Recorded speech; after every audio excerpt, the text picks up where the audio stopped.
Hello, welcome to This Week in Racer Soccer. I'm Steve Peake here with head coach Beth Acreman. Coach, a couple of games last week, both of them you were right there to win, at least get points out of. We'll start off with EKU in the first half. EKU gets a goal in the 30th minute. Talk about that. For us, I think we came out a little slow on that game. I think we were a little bit cautious. We knew how important that game was, and then the goal went in, but really just one goal difference wasn't a big deal. It's just second half, I think we came in more fired up, had plenty of chances off of set pieces and in the run of play, and just, again, it's kind of been the story of our season, just lacking some goal-scoring prowess up front. And Shauna Wicker had a good opportunity in the 76th minute. Yeah, that came off a header, came across the box, and she just put it high. Again, set pieces are where a lot of teams are winning games, and it's something that we've been working on a lot, but it was just a shame that she couldn't put that in the back of the net. Like you mentioned, plenty of opportunities throughout the season, and this game was no different. 13 shots, 5 of them on goal. What are your thoughts about that? Well, we just need more people than Mooney scoring goals, so our focus for the next couple of weeks has purely been that. We definitely have enough attacking players here on the roster. We just need more production out of them. And then, of course, EKU gets another goal in the 87th minute, making it 2-0 and kind of putting it away.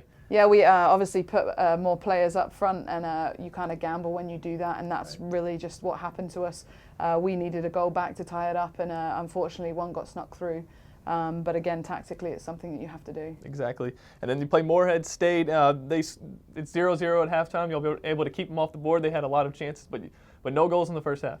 Yeah, Moorhead's a team that's high energy. But I felt like the first 45 minutes, we definitely set the tone. The girls, I couldn't have been any more pleased with the energy and the intensity that we put in on them. We had a couple of chances as well in the first half. Moorhead shoot from anywhere, so there were a lot of shots, but I wouldn't say there was any ones that really challenged us. But we had a lot of corners that first half. We had a lot of opportunities to score. Again, not being able to put the ball in the back of the net. Like you said, Moorhead taking a lot of shots outside the box. They finished with 20 shots in that game and managed to finally get one in the 57th minute. Yeah, I mean, it was a shame. It was a missed pass by one of our players straight into their most dangerous player, which, be fair to her, their number 10 up front, she's a transfer, she's a goal scorer, she just buried it in the back of the net. So I felt like we actually gave them that game, which was such a shame. Again, with so many new players, it's hard to respond sometimes when we've been scored on now. So it was just really difficult psychologically for our girls to respond to a goal that we actually did give them. It's another game this season that, like you said, has kind of been the case. You've been right there to win these games, or at least come away with a point, and 8 shots, 2 of them on target there, and plenty of chances again. I think, especially against Moorhead, we had a lot of quality set pieces. That's been our focus for the last 3 weeks, and we just need somebody to capitalise off them. So it's just another disappointment to lose with just 1-0 against a team that I felt like we did dominate the first half with. So now you got 2 more games left in the season. Start with Jacksonville State this week. It's on Friday, the last road game of the season. They come in without a win in the OVC, but again, with this sport, anything can happen. Yeah, I mean, the girls, really challenging now for the next 2 weeks to work on their weaknesses.